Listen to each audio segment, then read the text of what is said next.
Se emocionó que en China la infidelidad se castiga y en Colombia, ¿no? No, ese tema es bien discutible.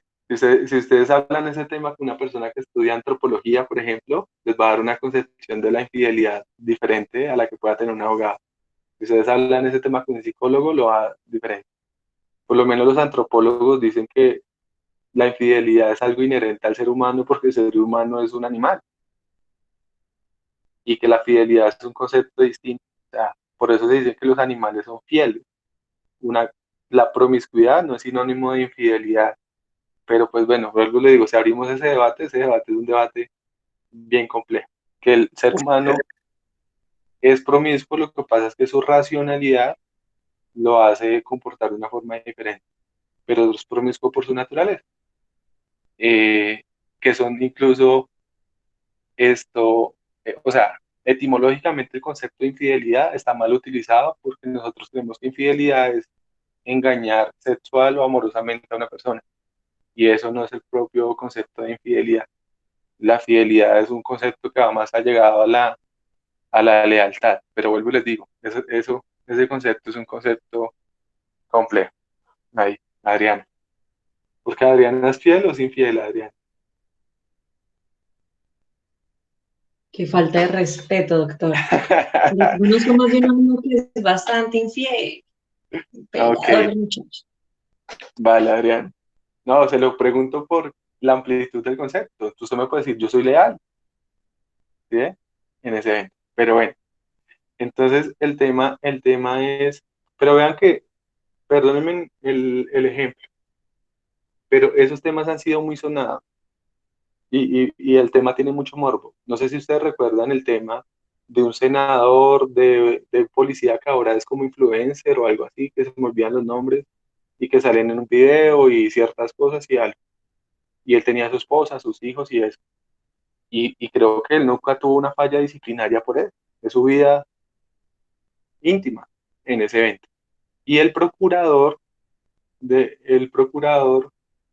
la otra vez también hubo un tema de que le enviaba incluso fotos pues, de sus genitales y todo a unas abogadas y eso, y creo que por eso tampoco hubo ninguna falla disciplinaria. O sea, hay temas que pueden entrar en esa discusión, lo que pasa es que esos temas tienen mucho morro, pero me sirven como ejemplos para determinar eso.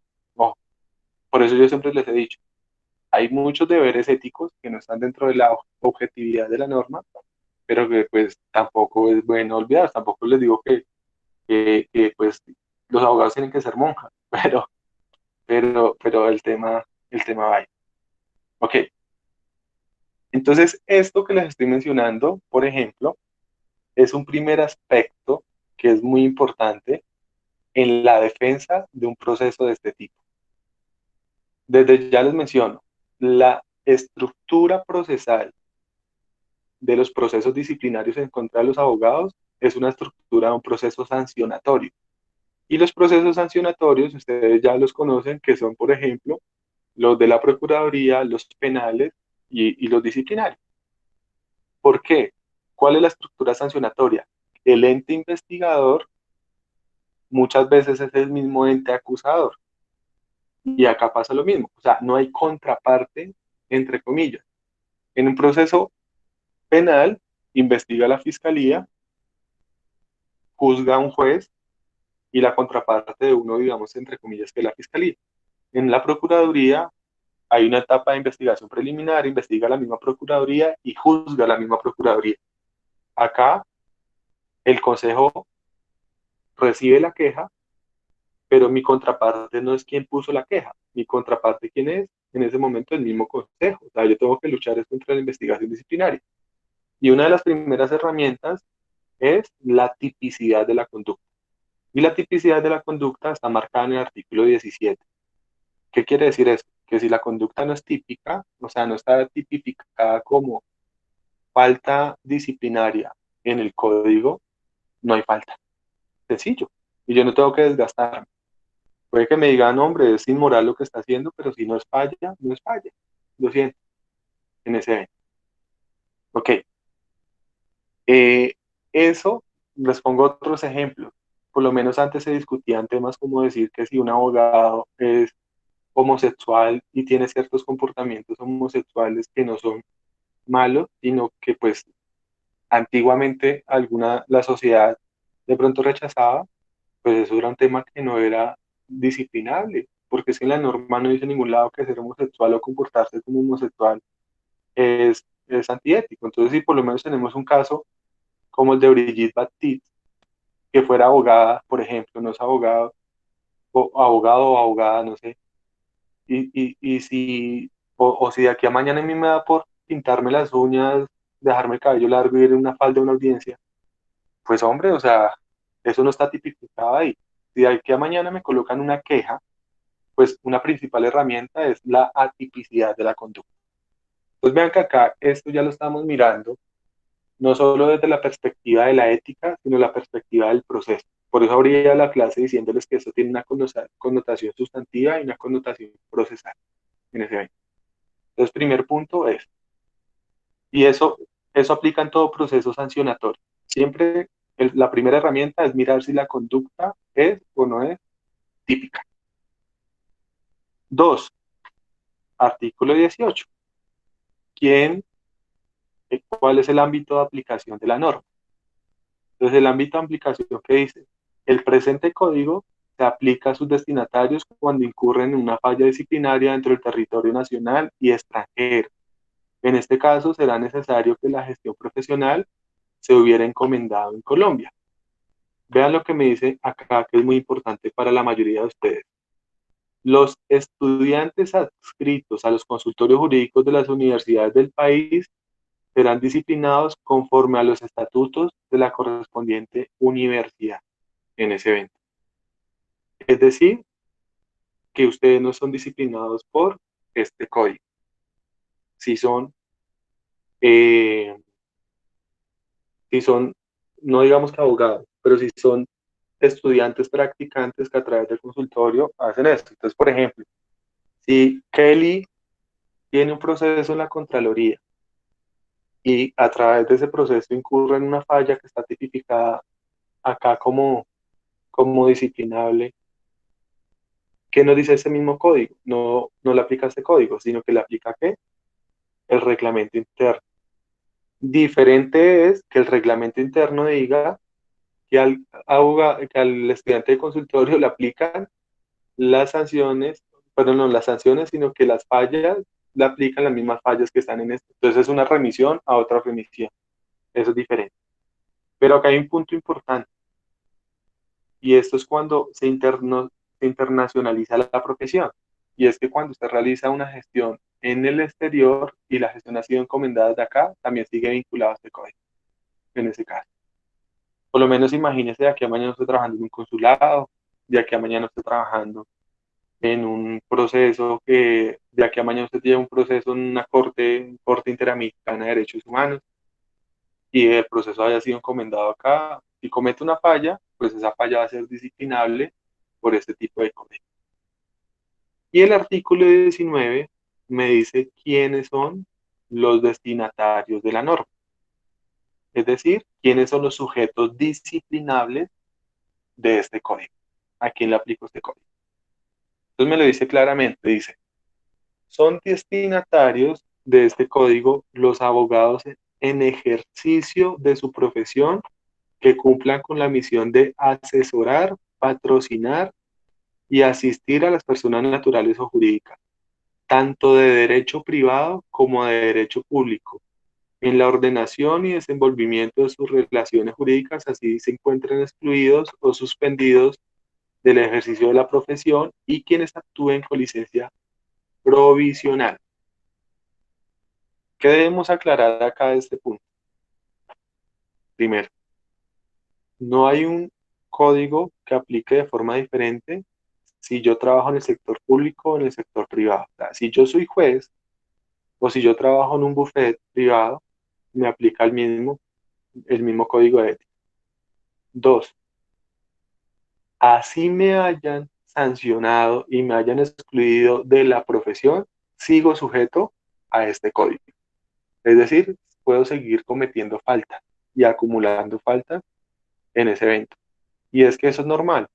En el diario vivir se encuentran algunos abogados que fueron excluidos o fueron suspendidos y siguen trabajando como si no pasara nada. Entonces, en ese sentido, pueden llegar a ser nuevamente sancionados e investigados. Y los que actúan con licencia provisional son algunas personas que terminando sus materias y cumpliendo los requisitos de grado sin haberse graduado, obtienen una licencia provisional o obtienen la licencia provisional antes de obtener su tarjeta profesional. Entonces la licencia los habilita para litigar en ciertos asuntos. Ahí ya son disciplinables en ese evento. Dice adicional, se entienden cobijados bajo este régimen los abogados que desempeñan funciones públicas relacionadas con dicho ejercicio, así como los curadores adliten, igualmente lo serán los abogados que en representación de una firma o asociación de abogados suscriban contratos de prestación de servicios profesionales de cualquier título. Vean que el ámbito de aplicación es muy amplio, es pero muy amplio. ¿Qué discusiones se generan al respecto? Y acá viene la discusión. La profesión de abogado es una profesión que es muy versátil. Cuando me refiero a que es muy versátil, ¿qué quiere decir? Los abogados encajamos en muchos cargos y no necesariamente cargos que tienen gestiones netamente jurídicas. Por ejemplo, para ser alcalde no hay que ser abogado, pero un abogado puede ser alcalde. Y el alcalde, las funciones del alcalde no son propiamente funciones jurídicas. Para ser secretario, por lo menos de educación, el mismo ejemplo. Para ser, por ejemplo, digamos, administrador de un conjunto cerrado, no es necesario ser abogado, pero un abogado lo puede llegar a ser. Y pongo el ejemplo porque hay muchos abogados que se dedican a ser administradores de conjuntos de propiedades horizontales. Eh, para ser senador, la misma cuestión, para ser representante de la Cámara, para ser presidente no se necesita ser abogado, pero un abogado puede ser presidente. Entonces, por ejemplo, en ese caso es donde se genera la discusión si cuando yo ejerzo un cargo y ese cargo propiamente no implica una gestión jurídica, por el solo hecho de ser abogado, lo que realice en ese cargo es disciplinable por el Código de Ética del Abogado, en ese sentido. Entonces hay que empezar ahí a interpretar la norma en este evento. Y volvemos a revisar el 19. Entonces dice, son destinatarios de este código los abogados en ejercicio de su profesión que cumplan con la misión de asesorar, patrocinar y asistir a las personas jurídicas. Pero la norma es clara, en ejercicio de su profesión como tal. Entonces, en ese evento, lo que tenemos es que para que yo sea un sujeto disciplinable, tengo que estar realizando una labor que está relacionada con mi profesión como abogado. Si no está relacionada con mi profesión como abogado, no me aplica el código de ética en ese evento. Y eso puede ser otro tipo de defensa, por decirlo así, en ese caso. Les ponía el ejemplo del presidente del consejo. El presidente del consejo de Ibagué es abogado, es egresado de la universidad y por lo menos lo cogieron no, o sea, lo vieron en las discotecas el fin de semana pasado, rumbeando sin tapabocas, donde había mucha aglomeración de personas. Y primero, entonces uno entra a mirar, él no estaba actuando ahí como abogado, primer punto. Segundo punto, su rol de concejal no propiamente es un rol jurídico, es un rol más político. Y adicional a eso, ellos tienen un régimen disciplinario del consejo. Entonces, en ese sentido, eso es otra herramienta de defensa que puede servir para mitigar la responsabilidad del abogado y para que vaya de la mano de lo que hablábamos la vez pasada en ese evento. Y es que, pues, a mí no me pueden investigar a través del código de ética del abogado o el código disciplinario del abogado si yo no estoy actuando como abogado en ese evento. O por ejemplo, digamos que yo sea un gerente de una empresa, pero soy abogado y entonces lo que haga como gerente sea disciplinable, pero pues mi labor no es de abogado. Es muy diferente cuando yo soy el director jurídico de la empresa. Eso ya es un rol netamente jurídico en ese evento. ¿Me hago entender ahí en ese caso? ¿Sí? Profe, tengo una pregunta. Sí, señor. Dime, Nicole. Perdón, Eh, Nicole. Perdón, Nicole, un segundo. O sea, si de aquí a mañana ustedes se dedican a algo que no sea el derecho, por el hecho de que sean abogados, no quiere decir que sigan con una cruz a cuestas que se llame Código de Ética del Abogado en ese evento. No necesariamente. Dime, Nicole. Profe, es que aquí, en esta parte de la ya no la entiendo. Se dice que se entiende por ubicados bajo este régimen los abogados que desempeñan funciones públicas relacionadas con dicho ejercicio. Era lo que tú decías, digamos, puedo ser un servidor público, pero para que se me extienda la aplicación de esta normatividad, debe de estar directamente desempeñando funciones como abogado. Listo. Te voy a aclarar ese punto de la siguiente forma y lo vamos a aclarar acá entre todos, para que miremos claramente. Pero les digo que este punto necesita también mucha jurisprudencia porque también es mucho de interpretar. Entonces miremos directamente. ¿Por qué está subrayado eso, Nicole? Porque esa norma fue revisada por la Corte Constitucional. Pues la parte que está subrayada es una parte, de pronto les agradezco que mientras vamos hablando ustedes vayan mirando el código de ética en la página de la Secretaría del Senado, donde están los comentarios, las notas del editor y demás, que es lo que les voy a mostrar a continuación. Pues en la presentación yo estoy solamente como mostrando el artículo, pero por lo menos si miramos el código de ética, especialmente miren el de la página de la Secretaría del Senado, acá está el artículo 19. Perdón, lo agrando un poco, creo que se... Listo. Entonces, artículo 19 dice, son destinatarios, ta, ta, ta, ta. La parte subrayada, pues es una parte que fue objeto de pronunciamiento de la Corte Constitucional. Entonces acá dice que la parte subrayada fue declarado exequible por la sentencia tal del año 2009. ¿Y qué dice la sentencia o qué se destaca? Dice, en criterio de la sala, el inciso solo tiene una interpretación plausible, y es que los abogados que en su condición de servidores o particulares que ejerzan función pública deben ejercer la profesión, quedan su, perdón, que ejerzan función pública deban ejercer, quedan sujetos a las regulaciones del Código Disciplinario del abogado por las faltas que lleguen a cometer en su ejercicio, sin que ello excluya la competencia de los órganos disciplinarios encargados de velar por el correcto ejercicio de la función pública. ¿Qué sucede en este evento?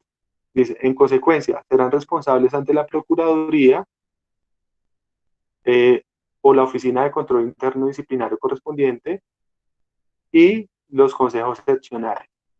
¿Qué quiere decir eso en ese punto, Nicole?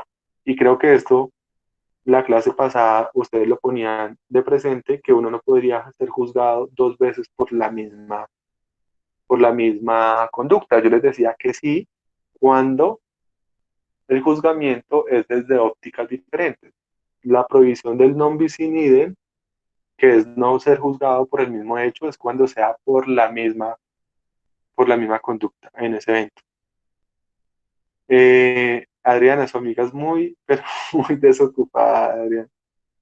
Esto, Quiere estar pendiente de la clase, qué pena. tranquila. Entonces, ¿qué más nos dice acá la norma? Dice, es importante aclarar que no todos los servidores o particulares que ejercen función pública y sean abogados están sujetos a la potestad disciplinaria de los consejos del Consejo Superior de la Judicatura. No, solo quienes en razón de su vinculación deben ejercer la profesión, entendida esta como asesorar, patrocinar o representar. Tal cual lo que veníamos hablando. ¿Qué quiere decir eso? Por eso les explicaba. Si yo de aquí a mañana trabajo en la alcaldía y soy el secretario de salud, ¿será que yo propiamente ejerzo la profesión de abogado en ese caso o no? No, no, Yo, señor. sería, yo creería que no, pero si yo soy el director jurídico de la gobernación, pues creo que eso no tiene discusión alguna. Si yo soy asesor jurídico de la Secretaría de Salud, eso ya es diferente. Entonces yo como asesor jurídico de la Secretaría de Salud, sí estoy bajo este código disciplinario. Entonces, ¿qué es lo que se discutía acá en esta demanda de inconstitucionalidad? Que yo ya tenía un juez que era la Procuraduría y ¿por qué me van a colocar otro? Entonces ahí les dicen, no señor, son cosas diferentes. Pero si usted no obra como abogado o no está ejerciendo como abogado en esa profesión como funcionario público, pues solamente lo juzga la Procuraduría. No tiene por qué venir a ser juzgado por el Consejo Seccional de la Judicatura. Entonces ahí dice, la facultad que tienen los consejos seccionales o superiores de la judicatura, más adelante vamos a mirar cómo la competencia para que entiendan ahí quién conoce, por qué es seccional, por qué es superior, no desconoce ni la competencia de la Procuraduría ni la prohibición de ser juzgado dos veces por el mismo hecho. Non bis in idem. En el primer caso, porque la competencia del procurador se mantiene incólume para investigar y juzgar a los particulares que ejercen función pública por infracción del deber funcional. Por ejemplo, que usted abandona el cargo, que usted llega tarde a toda hora, pues le inician un proceso disciplinario por eso. Que usted tiene más de 2 contratos con el Estado y no hay una excepción para que los pueda ejercer, puede tener un proceso disciplinario ante la Procuraduría, pero eso no se cruza ni tiene que ver propiamente con su función, perdón, con las competencias del Código de Ética del Abogado. Y en el segundo, porque las sanciones que están llamadas a imponer los consejos seccionales y superiores difieren en su naturaleza y objeto de las que debe imponer la Procuraduría. Acá está la respuesta que ya la habíamos hablado, de lo que señalaban que si podía o no se podía juzgar dos veces por el mismo hecho. Ahí hay que hacer claridad.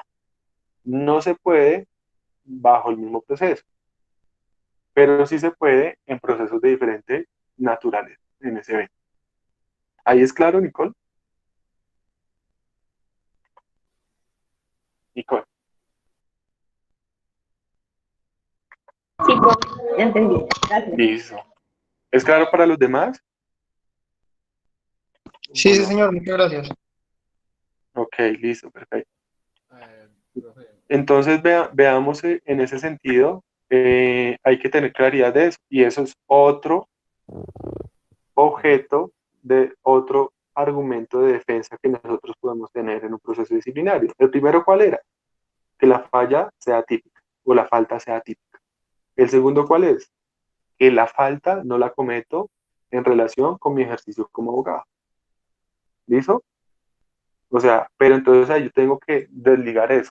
Ese argumento puede ser muy de interpretación, porque puede que yo, que para ustedes sí, como pueda que no, pero yo creo que, ojo, el alcalde es más como un administrador que propiamente una labor jurídica. No sé ustedes si piensen diferente o piensen que realmente el hecho de que yo sea alcalde, sea abogado, lo que cometa como alcalde pueda ser disciplinable. Y ahí está la cuestión. Por lo menos lo que íbamos ahorita con el tema de la corrupción. Digamos, Luis H., para poner un ejemplo. No, yo no sé si Luis H. es abogado o no es abogado. No tengo ni idea. Pero digamos que Luis H. fuera abogado o que es abogado. Y pues con todo este tema de los juegos nacionales, investigaciones penales, investigaciones disciplinarias ante la Procuraduría, investigaciones ante la Contraloría, y pongo el ejemplo de la Contraloría porque creo que lo generaron de responsabilidad en la Contraloría hace poco. Eh, pero ¿será que si siendo abogado y por esas conductas como alcalde también tendría que ser investigado por el Consejo Seccional? ¿O el Consejo Seccional simplemente entra a decir no? Pues muy feo que un alcalde siendo abogado haga eso, pero es que él hizo eso dentro de su rol como alcalde, no dentro de su rol como abogado. Y les voy a poner unos ejemplos un poco más complejos. Digamos que de aquí a mañana, digamos que Nicole se gradúa y decide vincularse como profesional de las fuerzas militares. Entonces, se vincula y pasa a ser oficial en las fuerzas militares. Creo que hacen un curso como de 6 meses, queda oficial, queda subteniente. Luego pasa a ser teniente, capitán. Y su labor es una labor jurídica, como pueda que no, dentro del ejército. Entonces ahí también se puede generar la misma discusión en ese evento. Si es disciplinable bajo los preceptos disciplinarios del ejército, como quien diría su juez natural, o puede ser disciplinable a través del Consejo de la Judicatura y de pronto está celebrando un rol netamente jurídico en ese evento, que puede ser diferente. Entonces vean que ahí hay que disgregar eso y es un segundo argumento que debemos de tener acá en cuenta como tal. Listo. Y hay 2 puntos que quiero que los tengamos en cuenta de una vez, y es que las fallas disciplinarias se pueden cometer tanto por acción como por omisión. Pero bueno, ese punto, cuando miremos las fallas, lo vamos a mirar también.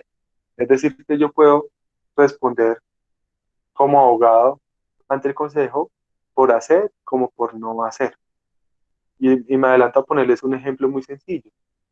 Y por lo menos puede llegar a pasar que por yo no ejercer una defensa o negarme a ejercer una defensa pueda tener un proceso y una sanción disciplinaria.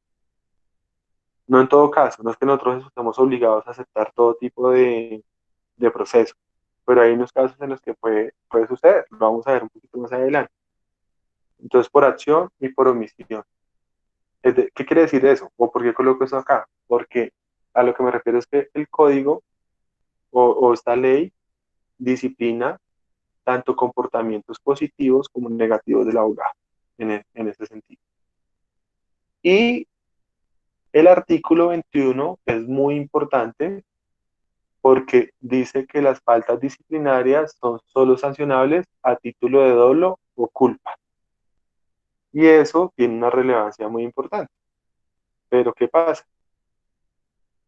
Y a mí me parece que ahí sí hay una falla. ¿Qué quiere decir que sea dolo o sea culpa? Bueno, la mayoría de los que están en esta materia vienen de séptimo y tienen muy claro el concepto de dolo y culpa y la diferenciación. Entonces, de pronto me ayudan a recordar la diferenciación. ¿Qué quiere decir eso? Que acá no entra lo que se llamaría la preterintención que aplica en materia penal. Solamente dolo y solamente culpa. Entonces, desde el punto de vista penal, ¿qué diferenciación hay entre el dolo y entre la culpa? Ustedes que vienen de séptimo. La intención, doctor. ¿Y qué? Pero, explique un poquito más allá. Porque es que en la preterintención puede que haya y no haya intención. Entonces, ¿cuál es la diferenciación? Ahí. Doc, básicamente lo que sucede es que el dolo para pues, como tal conformarse tiene dos elementos, ¿no? Que es el volutivo y el cognoscitivo. Y ahí es donde se encuentra la diferencia, pues... Perdón, ¿el qué se hace? El volutivo, o sea, el de la voluntad y el del conocimiento. O sea, Perdón, le hago una precisión. El volitivo. Bueno, ese. El de la voluntad y el conocimiento del hecho para que se configure el dolo. Sí. En cambio, para que se configure... No, está perfecto. Volitivo y cognitivo. Sí, volitivo, tengo la voluntad de hacerlo, y cognitivo, sé que eso no lo debo hacer. Ajá, y para que entonces se configure pues que es culposo, se necesita solamente como tal el efecto cognoscitivo, y no en todos los casos ni siquiera, pero pues sí en la mayoría de los casos el efecto cognoscitivo, pero no el volutivo, porque no deriva tanto de la voluntad de la persona, sino de un hecho que se excede un poquito más a lo que quería la persona, pero al final, como tal, no era su voluntad cometer ese hecho, digamos, en ese tipo de casos. O sea, es un ¿Eso es en la culpa? ¿Eso es en la culpa? Sí. No, hay una falla, eso es preterintención. Sí, yo pienso que con lo que el compañero menciona es preterintención.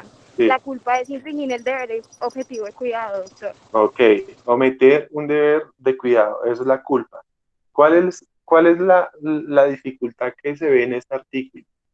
Gracias, Sebastián. Lo que mencionabas al final, ahí sí hay una falla, y es que lo del principio del dolo, perfecto. Lo otro, eso es preterintención. En la culpa es cuando yo omito un deber de cuidado. Entonces ahí entra a jugar lo que es la negligencia, la imprudencia, la impericia, por lo menos en los abogados marca mucho la impericia y es cuando yo pues no tengo experiencia ni soy experto y actúo en ese evento. Pero acá ahora meto un componente del derecho civil y ese componente del derecho civil tiene que ver con que la culpa tiene unas clasificaciones y es que la culpa, hay diferentes grados de culpa y esos diferentes grados de culpa son culpa grave, culpa leve y culpa levísima. Entonces, si nos centramos, ¿por qué traigo este tema a colación? Porque es que si nos centramos en el artículo 21, nos dice que son sancionables a título de dolo o título de culpa. Y no me señala la clase de culpa que puede llegar a ser aplicable, sino simplemente me dice que es a título de culpa y ya, nada más. En cambio, por ejemplo, en lo que tiene que ver con la responsabilidad, por ejemplo, fiscal, ante la Contraloría, se dice que solamente son sancionables las conductas cometidas bajo culpa grave. Entonces me lo encasilla dentro de un tipo de negligencia o de culpa diferente. ¿Qué implica esto? Que acá en el caso de los abogados aplica cualquier grado de culpa en ese evento. No sé si alguno recuerde cuál es la diferenciación entre la culpa grave, la culpa leve y la culpa levísima. ¿Alguno lo recuerda? Que lo vimos en el momento uno con los que vieron gestión empresarial. Ah, bueno. Y también lo vimos, Adriana lo vio en responsabilidad extracontractual del Estado también, si alguien lo recuerda. Sin miedo a equivocarse, no hay problema. Eh, culpa Mónica tiene la palabra, sí. grave. Bueno, culpa grave, Mónica también lo vio. decíamos que es, sí, algo me acuerdo. Culpa grave, entonces es que se le exige, digamos que no actúe hasta como un tonto hubiese actuado. No, bueno, un En la tonto es una expresión que culpa, yo utilicé, pero la sí, sí, expresión sí, adecuada, pero digamos una persona, que no actúe con la diligencia que hasta el más negligente hubiera utilizado. sí, una persona, sí. Negligente. Eh, le- Después está gravísima y la No, gravísima tiene que ver gravísimo no existe. grave, gravísimo. Profe, ¿le puedo completar? Sí, claro. La culpa Tranquilo, no hay, civil, no hay culpa problema que no se grave, leve y equivoquen. levísima. Sí. Entonces, la Explíquenme. culpa grave, pues es aquella negligencia grave, o Juanita que está acá nos puede complementar, en la que consiste en no manejar los Gracias. negocios, creo que son los negocios ajenos, sí, los negocios ajenos, con aquel cuidado que cualquier persona negligente o con una prudencia suele emplear sus negocios propios. Esa es la Ok, culpa grave. listo. Listo. La leve. La culpa leve, pues es el descuido leve o un descuido ligero. Es como aquella falta de diligencia, creo, o cuidado que los hombres emplean ordinariamente para el cuidado de sus negocios propios. Eso. Y la levísima. Julián, no estoy leyendo, querido. Mis apuntes están lejos. Y No, dale, está perfecto.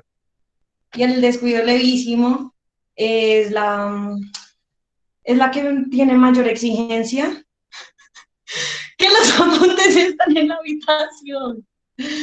Eh, pues es la que más se le pide a las personas que actúen con prudencia y que tengan mayor conocimiento de los negocios. Sí, algo así Ok, como un criterio entonces, ojo. de Ojo con lo siguiente. profesionalismo. Listo, ojo con lo siguiente por lo siguiente, perdón. ¿Cuál es la cuestión acá y por qué traigo ese tema a colación? Reitero. Hay ciertos procedimientos donde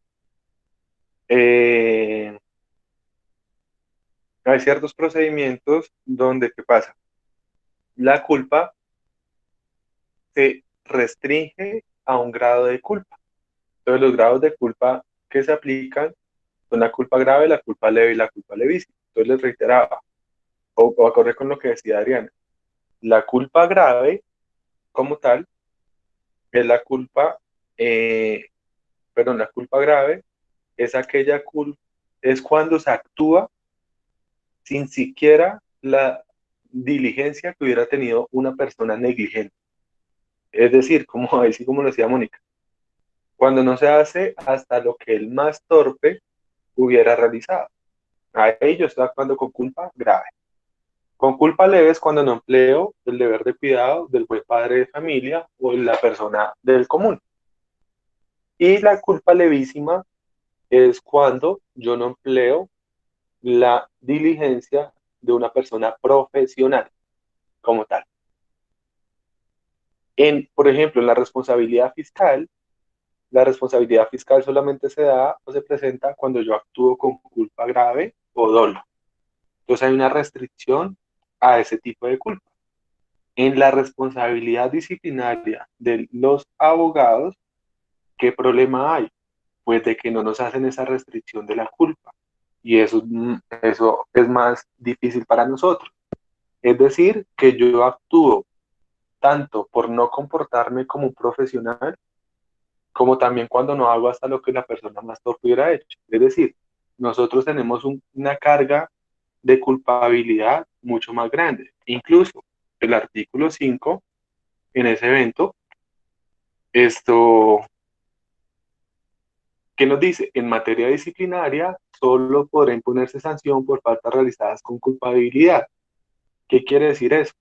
Pues de que, reitero, lo que importa es que usted actúe de forma diligente. Entonces, en ese sentido, nos vamos más al concepto de culpa que yo les explicaba a quienes vieron responsabilidad extracontractual del Estado conmigo, eh, y es el concepto de culpa de los hermanos Maslow. Entonces, el concepto de culpa de los hermanos Maslow es un concepto de culpa mucho más general y no se gradúa la culpa de esa forma. Y es simplemente que se mira, o lo que se entra a mirar es que usted se hubiera comportado como otra persona en su misma situación y bajo sus mismas condiciones hubiera actuado. Entonces, en ese caso, la culpabilidad en materia de procesos de ética o procesos disciplinarios del abogado implica analizar que el abogado no haya actuado con dolo, que ahí no hay discusión, o que no se haya comportado como otro abogado se hubiera comportado en la misma situación, en ese evento. Doctor, una pregunta. Santiago.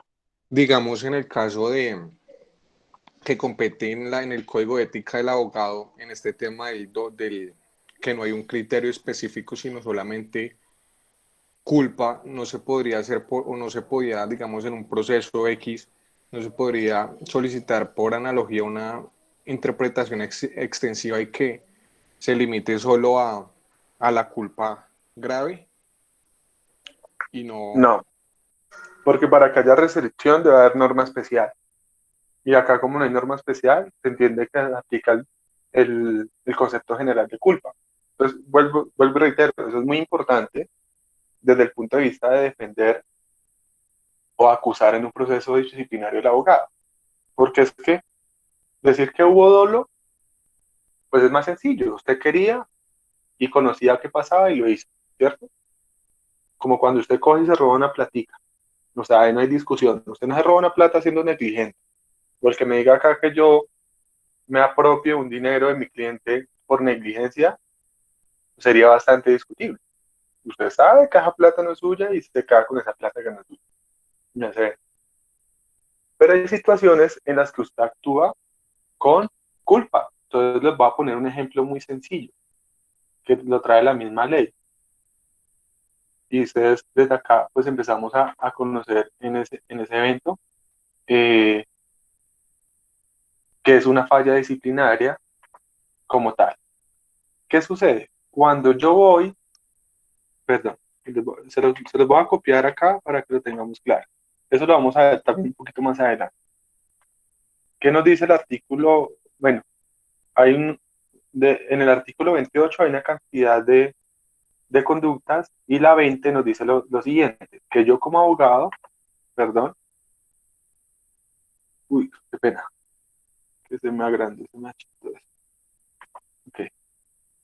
Que yo como abogado debo abstenerme de aceptar poder en un asunto hasta tanto no se haya obtenido el correspondiente paz y salvo de honorarios de quien venía atendiéndolo, salvo una causa justificada. ¿Qué quiere decir eso? Que si, por ejemplo, Tobar tiene un proceso donde él es el demandante y Tobar está aburrido con su abogado y viene y me dice, doctor, yo estoy aburrido con mi abogado, ¿usted por qué no me lleva el proceso? Y acá le hago el poder. Y yo todo contento porque tengo un proceso en el que voy a ser abogado, voy al juzgado y presento mi poder. Pues eso coloquialmente es como si yo le corriera la butaca de una forma muy brusca al abogado que ya aparece en el proceso. Inmediatamente a mí me compulsan copias al Consejo Seccional de la Judicatura y me abren una investigación disciplinaria. Esa falla es la falla más tonta en la que uno incurre y se incurre a diario. ¿Qué es lo normal que yo debería haber hecho, según esto?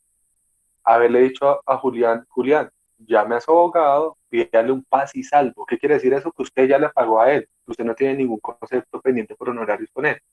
Y con ese paz y salvo, pues yo ya presento mi poder y el paz y salvo del abogado.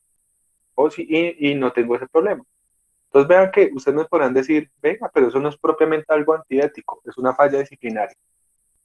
Pero porque en el fondo se entiende que yo estoy atentando como contra el ejercicio que tenía el abogado anterior. Esa falla yo sí la podría, digamos, cometer por culpa, por desconocimiento de la norma en ese evento. En otro escenario, como por ejemplo un escenario de responsabilidad fiscal, a mí me podrían llegar a analizar si ahí la culpa fue grave, leve o levísima, y si la culpa fue leve o levísima, no hay responsabilidad pese a que actué con culpa, porque solamente se castiga la culpa grave. En el caso de los abogados, se responde por actuar con culpa en abstracto. Entonces es mucho más complejo. Entonces ahí, ¿cuál es el parámetro de culpa? De que yo debía haberme comportado como se hubiera comportado otro abogado en el mismo caso, en ese evento. Entonces, otro abogado, ¿qué es lo que hubiera hecho? Haber pedido el paz y salvo. Yo no hice eso, yo actué con culpa en ese evento. Diferente es, por ejemplo, que en ese mismo ejemplo, yo, digamos, yo presente el poder como, eh, como abogado nuevo y el paz y salvo esté falsificado por parte del cliente. Entonces, ejemplo, digamos, yo lo he visto en la práctica. Yo le digo, Julián, necesito paz y salvo. Y Julián no conoce dónde estará el abogado. Entonces, hace 2 años no sabe nada de ese abogado. Entonces, él coge y se falsifica ese paz y salvo y me lo entrega a mí. Entonces, ahí me entra a mirar. Si de pronto esa situación es una situación en la que yo como abogado tendría que haber hecho algo diferente. No, porque es que yo no tengo la obligación ahí como abogado de validar la certeza de ese paz y salvo. A mí me lo entregaron, está firmado, todo y lo presento. Entonces, esas situaciones son las que se entran a analizar. Entonces, el baremo o el parámetro de establecer si la conducta es culposa o no es establecer qué hubiera hecho otro o qué hubiera sido el comportamiento de otro abogado en una situación similar en ese evento. No nos lo restringamos, por ejemplo, digamos, al ámbito litigioso, al ámbito de la asesoría. Entonces, en ese sentido, pues, también lo podemos mirar. Pero, ¿cuál es la situación independiente de eso? Pongamos otro, perdónenme en otro ejemplo. En un caso como, por ejemplo, en el de violación del secreto profesional, ahí podríamos hablar de pronto de culpa o si no hay culpa o algo. Pero por lo menos cuando son fallas que son concretamente establecidas como usted no puede hacer esto, ahí no entramos a mirar si hubo dolo, si hubo culpa o nada. ¿Cuál es el parámetro? Si hice o no lo hice. Punto. Pero ojo, ¿dónde hay importancia del dolo o la culpa ahí? ¿O dónde va a tomar importancia? Que lo vamos a ver mucho más adelante. En la graduación de la sanción. Porque si la sanción es cometida con dolo o con culpa, puede ser mayor o puede ser menor en ese sentido. Pero yo no puedo traer ese concepto de la culpa restrictivo de la culpa de otros tipos de responsabilidades a este, porque acá la norma claramente me dice que es culpa en abstracto. ¿Estamos claros hasta ahí? Sí, sí, señor, ¿Sí? gracias. Listo, perfecto. Más adelante vamos a entrar, porque eso es un catálogo larguísimo de fallas.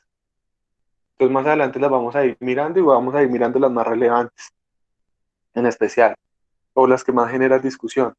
Pero en este momento estoy tratando de que miremos como, vea que estamos mirando más como una parte procesal que propiamente una parte sustancial de esto. Ahora, entramos a mirar lo que son los principios.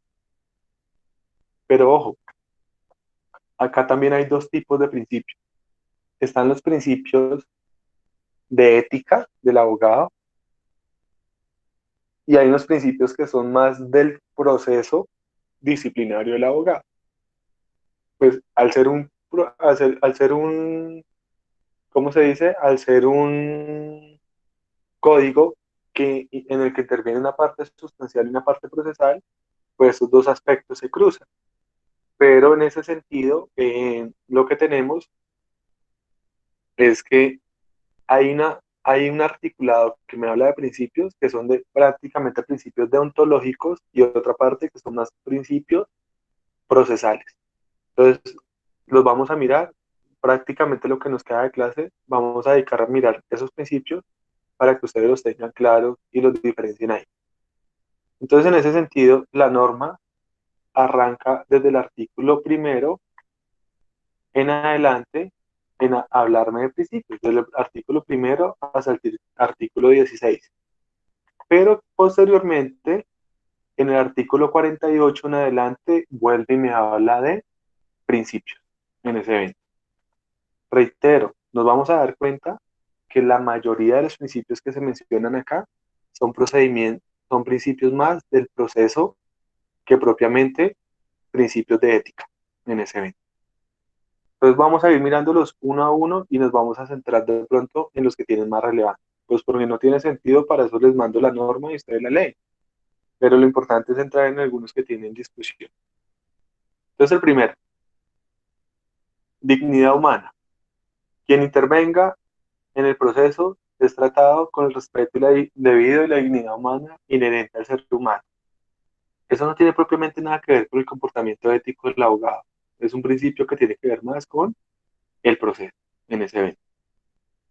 Que generalmente en los procesos de ética o disciplinarios del abogado no suele haber un comportamiento indigno. De pronto la dignidad hace falta más en los procesos penales, pero de resto acá no hay mucho problema con eso.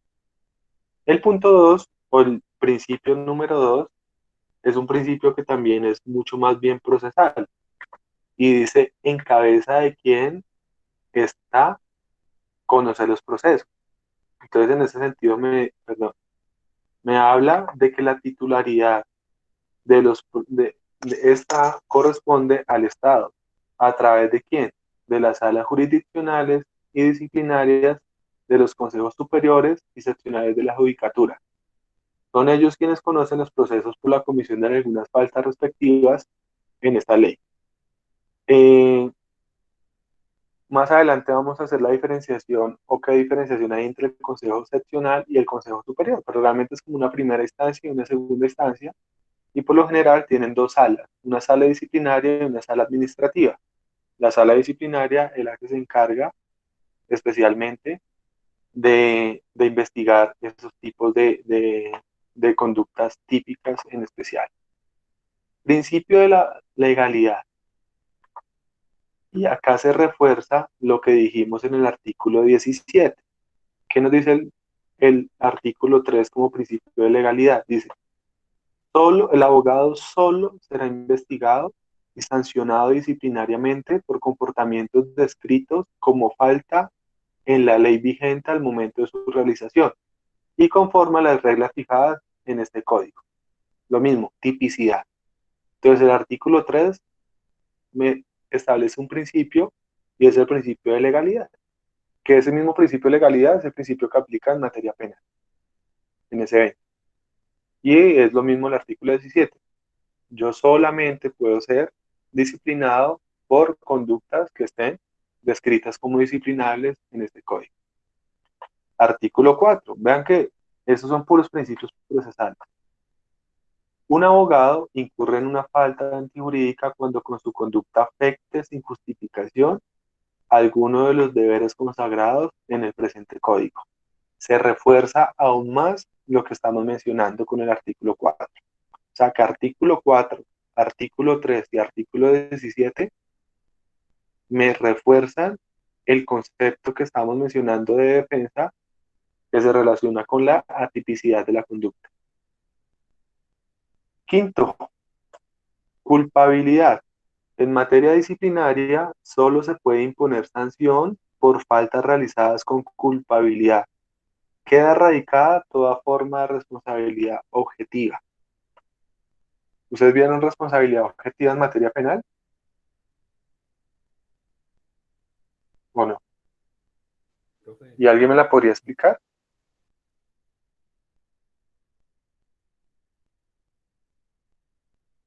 Creo que todos vienen de ver penal el semestre pasado, la mayoría. Yo no me acuerdo, profesor. ¿No? Alguien que de pronto me diga a qué se refiere la norma cuando dice que está proscrita toda forma de responsabilidad objetiva.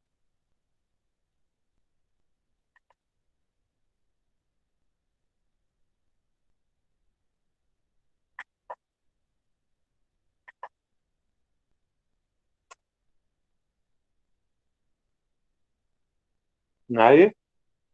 Farfán, Cartagena, que vienen de ver penal y les gusta el penal, ¿no? Santiago, Nicolás. Bueno, me parece terrible que no tengan claro qué es la responsabilidad objetiva y por qué no está permitida en materia penal. ¿Ninguno? ¿No? Profe, Jesús. disculpe. Bueno, de Oscar, lo pronto me escucho. equivoqué, pero No, entendería no, que se tranquilo, tiene no, tranquilo que no importa que se equivoque. vale, entendería Cuénteme. que se tiene en la que no se tiene que examinar si hubo un grado de culpabilidad o no, sino que si se cometió una acción o no. O sea, no se examina el grado, digamos, el grado subjetivo, esos factores subjetivos, sino que simplemente se examina objetivamente si se adecua si realizó una acción o no. Mm, Trate de darme un ejemplo de cuando yo estaría juzgando de forma objetiva y por qué eso no se puede dar. Bueno, no es materia penal, pero recuerdo, creo que en materia de contenciosa, cuando... espera que no recuerdo bien. Creo que en los vuelos de... Algo que tiene que ver con los vuelos. Uf, la verdad no recuerdo, profe. ¿No? Alguien que se atreva a mirar, perdón, a decir. ¿Mm?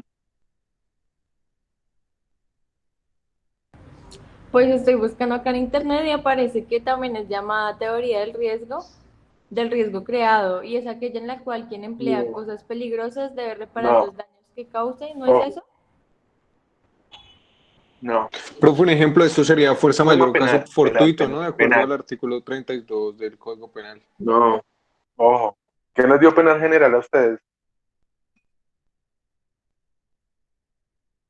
¿Qué nos dio penal general? María Cristina, Hernando.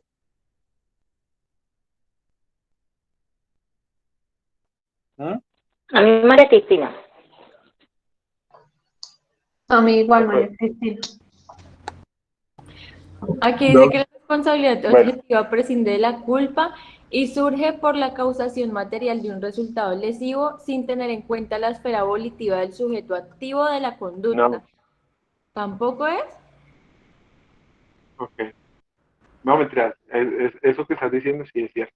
Ah, Lo- sí. Pero, ¿qué es lo que sucede? Tranquilo, no se preocupen, pero sí me preocupa, no se preocupen, pero a mí sí me preocupa que acaban de venir del módulo de séptimo y yo estoy 100% seguro que ustedes vieron eso porque es más, la norma es casi igual en el Código Penal o en el Código de Procedimiento Penal que acá. Y es un punto muy importante. ¿Qué es lo que señala la norma específicamente o qué es lo que se mira acá? Dice, solo se podrá imponer sanción por faltas realizadas con culpabilidad. ¿Qué quiere decir eso? Acá se utiliza la culpabilidad especialmente como un concepto general. Entonces recuerden en materia penal que en materia penal se habla de dolo, culpa y preterintención, pero el dolo, culpa y preterintención pertenecen a un concepto general que se llama culpa. ¿Recuerdan o no? ¿Sí? ¿O no? Sí, señor. Sí, profe, la ¿Sí? profesora Oh, nos bueno, explicaba que la Profe. listo. culpabilidad se está... Y a ustedes les explicaron algo que se llamaba típico, antijurídico y culpable, ¿cierto? ¿Qué quiere decir eso? Sí, Que la conducta para que sea sancionada tiene que ser típica. ¿Qué quiere decir que sea típica? Es decir, que esté prevista La por la ley. ley como prohibida. Antijurídica. ¿Qué quiere decir que es antijurídica en ese evento? Que lesiona un bien jurídico tutelado, ¿no? Que esa conducta genere una afectación, exactamente. Y tercero, y que sea culpable es que se actúe con dolo, culpa, preterintención. Acá es exactamente casi lo mismo. Y es que acá la conducta tiene que ser tipificada, lo que hemos venido hablando hace un rato, tiene que ser antijurídica, nos lo dice el artículo cuarto que lo acabamos de leer, y tiene que ser culpable. Es decir, que para que sea culpable, para que haya responsabilidad, tiene que mirarse si el actuar de la persona fue con dolo o fue con culpa. Y en ese sentido dice que se elimina o queda radicada toda forma de responsabilidad objetiva. Les pongo un ejemplo en materia penal. En materia penal, el homicidio es un delito, ¿cierto? Es decir, el que mata a otro, hay cárcel. Eso es un delito. O sea que es con una conducta típica, sí. Matar a alguien lesiona un bien jurídico tutelado, sí, o sea que es antijurídico. Eh, Perdón. Y puede haber culpabilidad también. Entonces les pongo un ejemplo. Yo soy un boxeador. Ah, bueno, acá Julián, que es león peleador sin ley. Entonces, Julián. Si Julián peleando en el hexágono agrede tan fuerte a su oponente que su oponente muere, ¿esa conducta fue con dolo o fue con culpa? Culpa. ¿Sí? ¿O con dolo? Él no quería pegarle al otro, o sí quería pegarle. Sí quería pegarle, pero no matarlo. Pero ahí habría una preterintención. Ok, entonces habría una preterintención, ok. Es decir, que habría culpabilidad, pero no hay antijuricidad porque es una conducta que estaba legalmente permitida, entonces que estaba tipificada. ¿Por qué? Pues porque es una actividad deportiva en ese evento. Pero entonces pongamos un ejemplo distinto, y es que el médico opera a un paciente y el paciente se muere. Entonces, matar a alguien es una conducta típica, sí, pero acá entramos a mirar el componente de culpa o de culpabilidad y miramos si el médico actuó con dolo, culpa o de la intención. ¿Actuó con dolo? No. ¿Por qué? Porque él no quería pues matar a la persona. ¿Actuó con intención? No, porque él tampoco quería lesionarla y se le murió. ¿Actuó con culpa? Pues ahí es donde traeríamos a analizarlo. Pero siempre es importante analizar ese componente. Es decir, cuando decimos que está proscrita toda forma de responsabilidad objetiva, quiere decir que siempre tenemos que analizar en detalle el componente de culpabilidad en ese evento. ¿Qué es lo que sucede? en este evento, que la culpabilidad no puede ser una operación matemática en la que se diga, usted no puede hacer esto y si usted incurrió en esa conducta, inmediatamente hay una sanción. Y eso se contradice con algo que yo dije hace unos momentos, en los que decía que hay sanciones en las que pues no hay discusión, pero porque es muy difícil que haya forma de exonerarse en este caso particular. Entonces les pongo un ejemplo muy sencillo y es el mismo ejemplo de esto del secreto profesional. El que viola el secreto profesional eh, incurre en una sanción ética o disciplinaria, ¿cierto? Es decir, que si yo estoy investigando a Nicole y Nicole me revela a mí un secreto, pues yo tengo que guardar ese secreto por mi secreto profesional. Si yo lo revelo, incurro en una sanción. Entonces, el solo hecho de revelarlo ya no me hace culpable, sino que se tiene que entrar a analizar la culpabilidad. Si el solo hecho de vulnerar el secreto profesional da igual a una sanción, ahí habría una aplicación de responsabilidad objetiva. Y eso es lo que no se permite acá. Toca analizar el por qué, el cómo y el cuándo ella reveló ese secreto profesional o yo lo revelé. ¿Qué tal que a mí me hayan cogido, me hayan torturado para sacarme ese secreto? ¿No? Entonces digamos que puede que en ese evento yo diga ni hubo dolo, ni hubo culpa. Y hay un eximente de responsabilidad. Entonces en ese sentido, el artículo quinto nos deja claro que siempre que se analice una conducta disciplinable, tiene que analizarse el elemento de la culpabilidad en abstracto, o sea, mirar si hubo dolo o si hubo culpa, o si hay un eximente de responsabilidad en ese evento, en este caso. Si no lo hay, perdón, si no hay dolo, no hay culpa, no hay culpabilidad, pues no hay responsabilidad. Y el artículo 3, 4 y 5, palabras más, palabras menos, nos muestran lo mismo que en materia penal les enseñaron a ustedes, de que la conducta debe ser típica, antijurídica y culpable. Entonces, en el caso del abogado es exactamente igual. Por eso es que se maneja casi la misma estructura de un proceso sancionatorio. ¿Estoy claro hasta ahí o no? Sí, señor. Ok. ¿Hay alguien que tenga hasta ese momento alguna duda?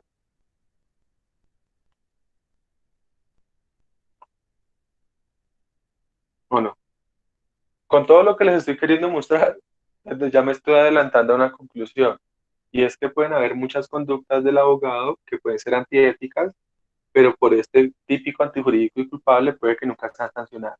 Me adelanto ya a decir en ese evento. Entonces acá entra a jugar algo que creo que ustedes ya se los había dicho alguna vez, y es que la realidad procesal siempre puede transformar la realidad sustancial en este evento, como tal. Listo. Entonces sigamos mirando los otros puntos. Vean que nos hemos centrado en unos, pero bueno. Artículo 6, debido proceso. Creo que no hay necesidad de ahondar en eso. O sea, se debe respetar el debido proceso. Eso creo que es más claro. Claro. Favorabilidad, principio de favorabilidad. Mire que es muy penalista o muy sancionatorio este código. Dice, en materia disciplinaria, la ley permisiva o favorable se aplicará preferencia a la restrictiva o desfavorable. Ese principio rige también para quien esté cumpliendo la sanción. ¿Qué quiere decir eso? Que si de aquí a mañana se dice que una conducta no es disciplinable, pues eso hace que si a mí me beneficia esa norma, pues yo me pueda acoger a esa norma que es más favorable. Cuando hay dos normas disciplinarias y se establecen diferentes conductas típicas.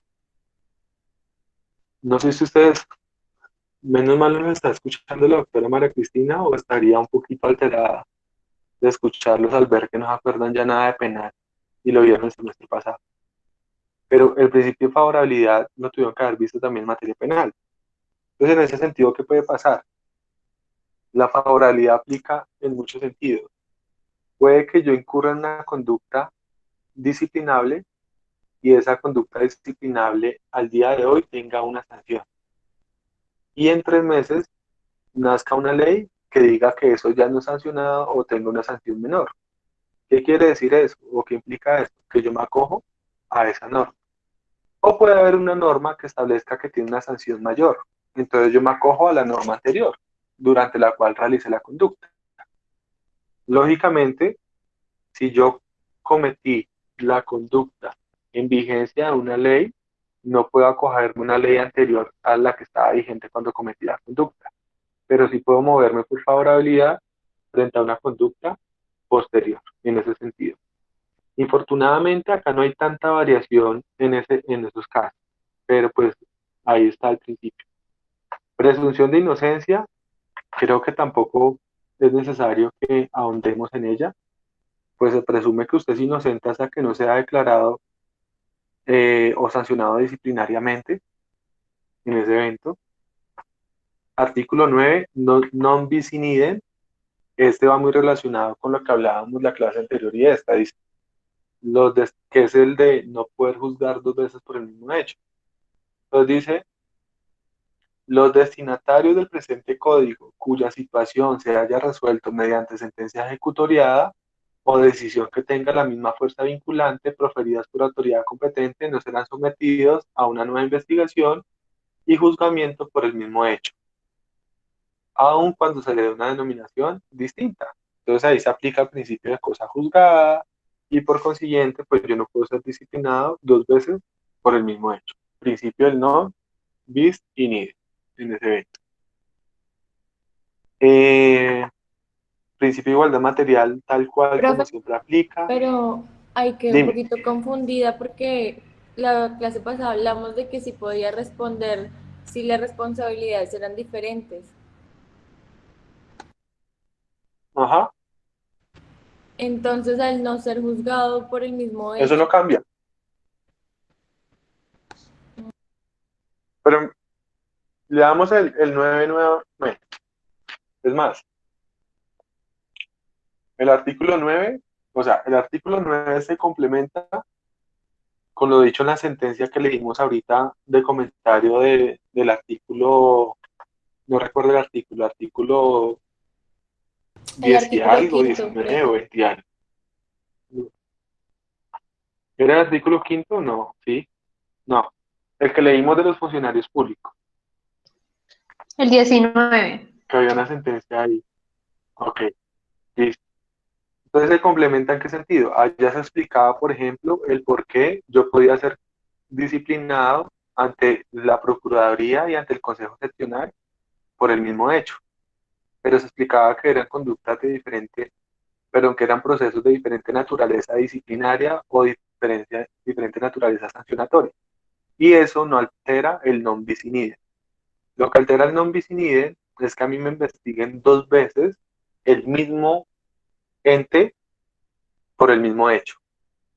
Entonces volvamos a leer el 9, que nos dice, los destinatarios del presente código cuya situación se haya resuelto mediante sentencia ejecutoriada o decisión que tenga la misma fuerza vinculante, proferidas por autoridad competente, no serán sometidos a una nueva investigación y juzgamiento por el mismo hecho, aun cuando a este se le dé una denominación distinta. ¿Qué quiere decir eso? Que si yo ya tuve una queja, ya me adelantaron una investigación y ya me sancionaron, no pueden volverme a investigar por la misma queja. Es como en materia penal, principio de non bis in idem. Ya me condenaron por la muerte de Pedrito, pues no me pueden volver a investigar por la muerte de Pedrito. Ya estoy sancionado y eso va de la mano con el principio de cosa juzgada. Distinto es que ahora me investiguen por la muerte de Pedrito, pero no es materia penal, sino en materia disciplinaria o en materia civil. Lo que puede pasar con un médico, que el médico puede tener un proceso penal por la muerte de un paciente donde lo investigan por homicidio culposo y al mismo tiempo tener un proceso civil de responsabilidad civil extracontractual o contractual por la muerte del paciente donde se busca una indemnización y al mismo tiempo, por ejemplo, tener un proceso eh, ético ante el Tribunal de Ética Médica por haber fallado en un deber ético con ocasión de la muerte del paciente. Entonces, ahí diferente es que, por ejemplo, después de que a mí me exoneren de responsabilidad en materia penal o en materia ética, vayan y coloquen una queja por lo mismo y me vuelvan a investigar. Pues yo ya le digo, lo siento mucho. Principio de non bis in idem, principio de cosa juzgada, no me pueden juzgar dos veces por el mismo hecho. No sé si queda más claro ahí. Sí, profe, ahora sí ya me quedó muy claro, es que estaba confundida, pero ya me quedó ¿Sí? claro. Gracias. No, tranquila, tranquila. Vean que a mí no me gusta el penal y me toca dar esta materia es muy penalista o muy sancionatoria, pero pues bueno, es para que tengan en cuenta como la estructura. 11, función de la sanción disciplinaria. Entonces, bueno, es lo mismo como hablar de cuál es la función de la pena. Entonces, la sanción disciplinaria tiene la función preventiva y correctiva para garantizar la efectividad de los principios y fines de la Constitución, eh, los tratados internacionales que se deben observar en el ejercicio de la profesión del abogado. Bueno, eso es principio ahí. Derecho de defensa. ¿Qué nos dice el artículo 12? Dice, durante la actuación, el disciplinable tiene derecho a la defensa material y a la designación de un abogado cuando se juzgue como persona ausente. Es decir, siempre va a estar representado por un abogado en materia sancionatoria. Siempre va a estar representado. Si no tiene abogado, si no se hace presente, siempre se le va a nombrar un abogado. Lo peor que le puede pasar a uno es que lo nombren de abogado de oficio o de curador ad litigem y más aún en materia disciplinaria de los abogados.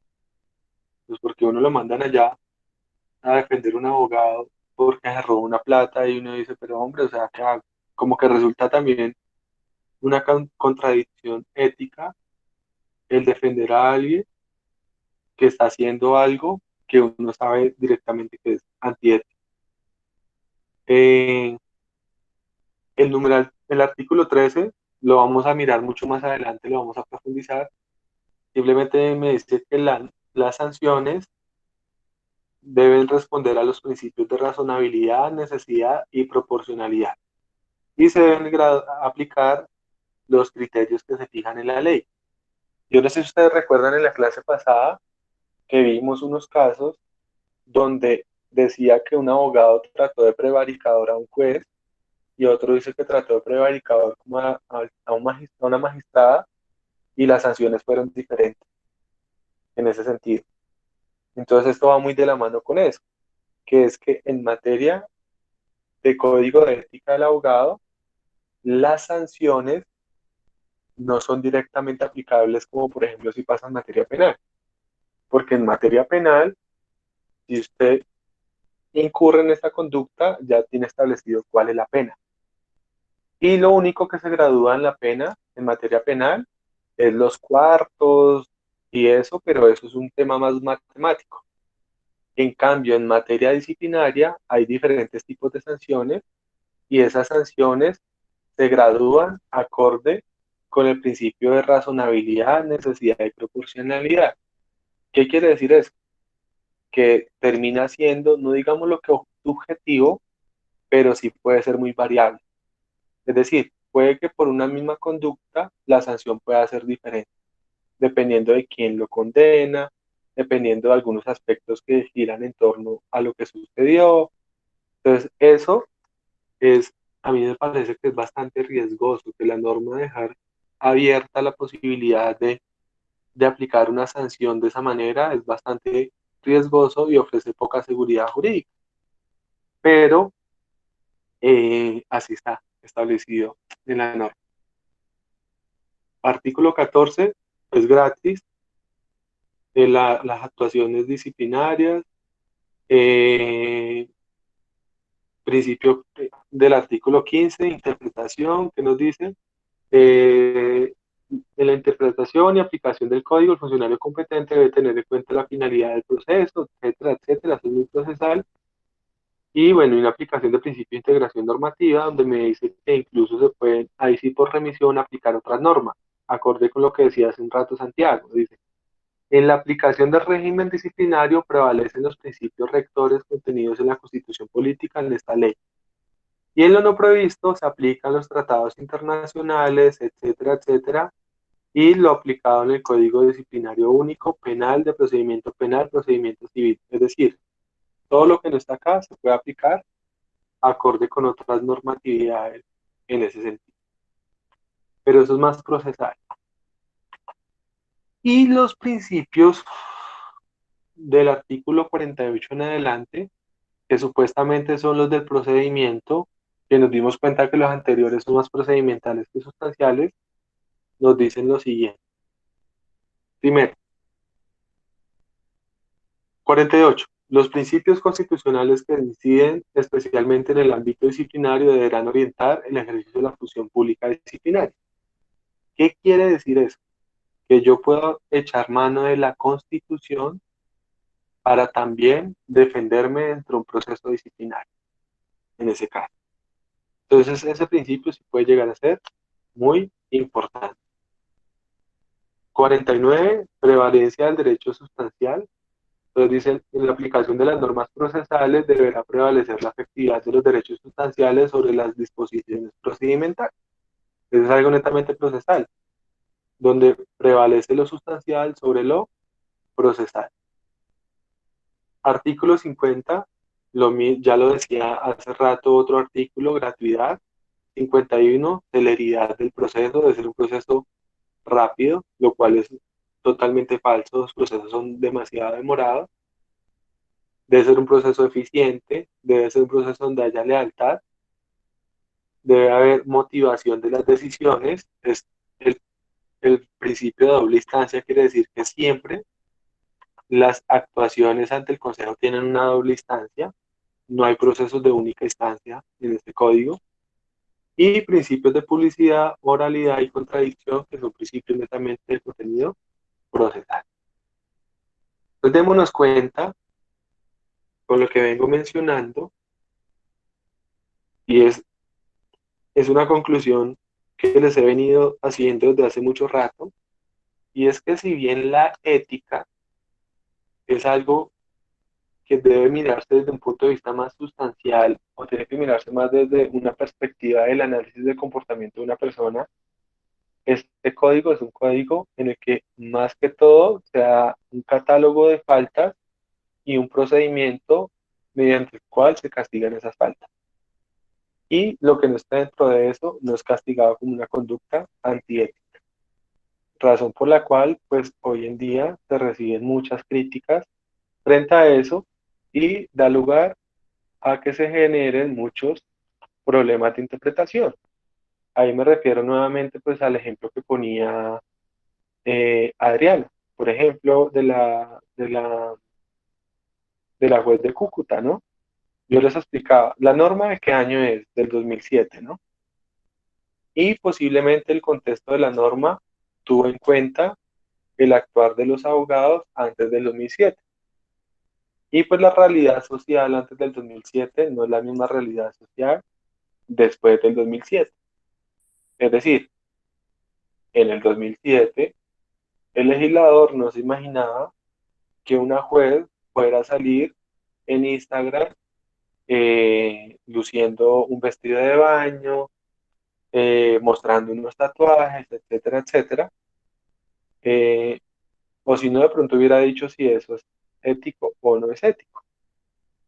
Es más, ni siquiera podría haber previsto como la intervención de la tecnología en muchos aspectos de la vida de los abogados. Pero hoy en día, entonces, eso nosotros no vamos a encontrar una falla o una falta directamente relacionada con esa conducta. De pronto puede estar inmersa en otras, pero termina siendo bastante interpretable en ese aspecto. Y ahí se nos generan bastantes conflictos por la subjetividad que tiene la ética. Entonces, por ejemplo, no sé, voy a poner un ejemplo que nunca lo he visto, pero pudiera llegar a pasar.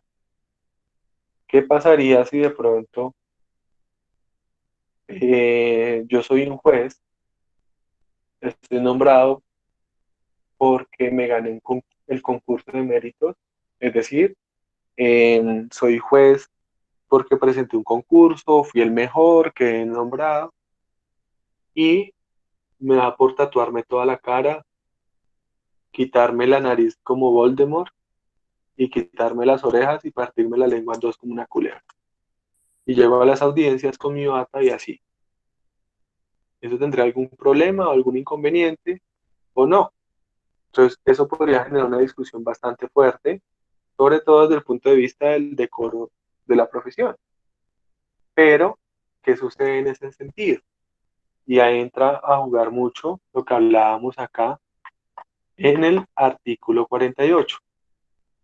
¿Y cuál es el artículo 48 o qué quiere decir con el artículo 48? Que la Constitución puede llegar a prevalecer sobre el Código de Ética del Abogado. Y ahí es donde se debe aplicar la prelación de derecho, que eso genera una discusión bastante fuerte. Entonces, ¿será que a mí el código de ética o la ética me puede restringir mi libertad? ¿Puede restringir mi derecho a la intimidad, que son derechos fundamentales, o no? ¿Puede restringir mi libertad de culto? No sé si vieron la noticia de ayer que el juez de Cartagena, pese a que la tutela le ordenó casar a las dos mujeres lesbianas, se negó a casarlas nuevamente, tercera vez que se niega, y puede que si es investigado, será que él puede anteponer sobre eso la Constitución alegando la libertad de culto. Entonces vean que el tema es bastante complejo en ese sentido. Y pues eso nos lleva a establecer que otra forma de defensa es anteponer los derechos fundamentales y toda la protección de la Constitución sobre el mismo procedimiento de ética en ese sentido. Y ahí pues hay un gran parámetro, hay un parámetro gigante, porque nuestra Constitución, digamos que lo que propende es por el conocidísimo Estado Social de Derecho, y en ese evento, pues acuérdense que el Estado Social de Derecho es el mundo de las libertades, y el mundo de las libertades es el mundo del respeto, y el mundo del respeto gira en torno no a destruir la ética, pero sí a que la ética no sea una ética generalizada, sino que se respete la individualidad de las personas. Entonces, en ese sentido, se generan varios conflictos, pero termina siendo un elemento de defensa en algunos aspectos. ¿Estamos claros ahí o no?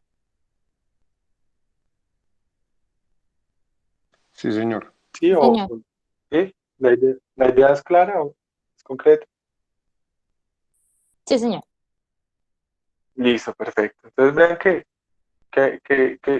bueno, la clase de hoy estoy tratando de dar como una introducción al proceso y que ustedes vean como su parte procedimental, su parte objetiva y demás, en ese sentido.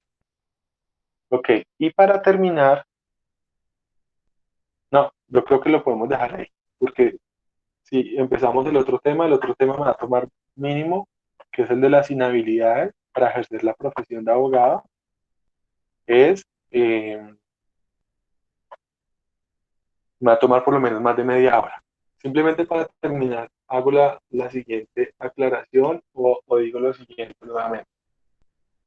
Otro gran inconveniente de este código de ética del abogado, aparte de que pese a predicarse como un código de ética y ser realmente un catálogo de fallas objetivas o comportamientos tipificados objetivamente, eh, es un código que pareciera que fuera dirigido más que todo a quienes ejercen la profesión como abogado litigante. Y eso lo vamos a ver más adelante o en la próxima clase, donde pues vamos a hacer algunas reflexiones al respecto en ese evento. Listo. Bueno, pues si no hay más dudas, yo creo que Profe, podríamos una dejar pregunta. ahí. Cuénteme, Entonces, ya. el taller de ahorita va a ser conforme a los Perdóname que estoy principios de... tratando de comerme una pizza de hace rato y ya se me empiezo. ¿Cómo? Entonces, el taller que usted va a enviar ahorita va a ser conforme a los principios de esta ley. Mm, en teoría, tiene que ver con, pues, con los temas vistos hoy, pero no les voy a hacer unas preguntas Yo creo que las preguntas van a ser, les soy sincero, no lo he hecho, lo hago ahorita en 5 minutos y se los envío. Además, porque es que hoy viajé, estoy en otra ciudad, entonces esto no tuve tiempo de hacerlo esta mañana. Eh, pero, pero realmente va a rondar no solo frente a los principios, sino frente a lo que hemos hablado hoy, pero frente a los puntos que más hemos ahondado en ese caso. Ah, listo, doctor. Pero van a hacer lo mismo, 5 preguntas de tipo esto falso o verdadero, como las que hemos hecho nosotros ayeres, y adicional a eso, todavía no les he hecho taller o actividad que sea con casos, porque todavía no nos hemos entrado a eso. Más adelantico, cuando ya hagamos los comportamientos o las conductas que son sancionables, y cuando ya entremos a ver el procedimiento, ya les coloco casos muy parecidos como el que les puse en el caso de los mandamientos del abogado, que puede ser más desde Sanal. Pero ahorita son unas preguntas muy concretas de falso y verdadero. ¿Ok? Y pues ustedes ya saben que queda abierto hasta mañana al mediodía.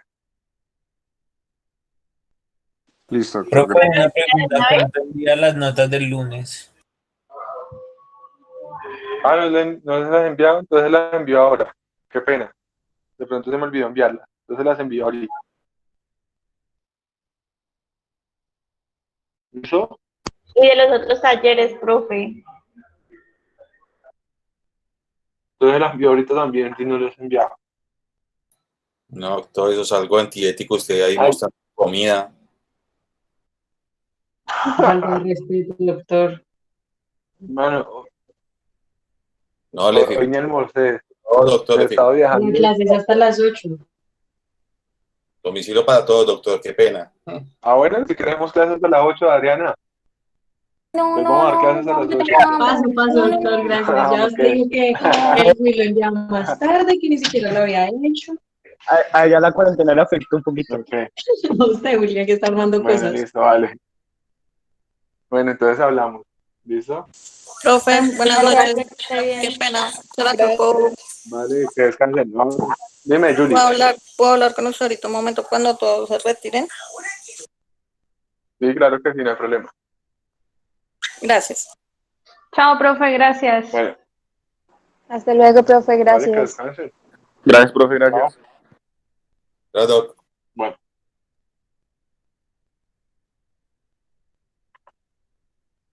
Profe, ¿tú vas a subir las grabaciones de las últimas 2 clases? La pasada ya está subida.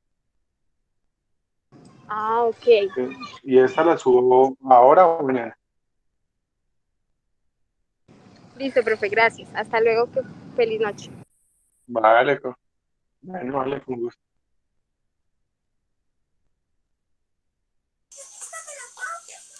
Profe, buenas noches.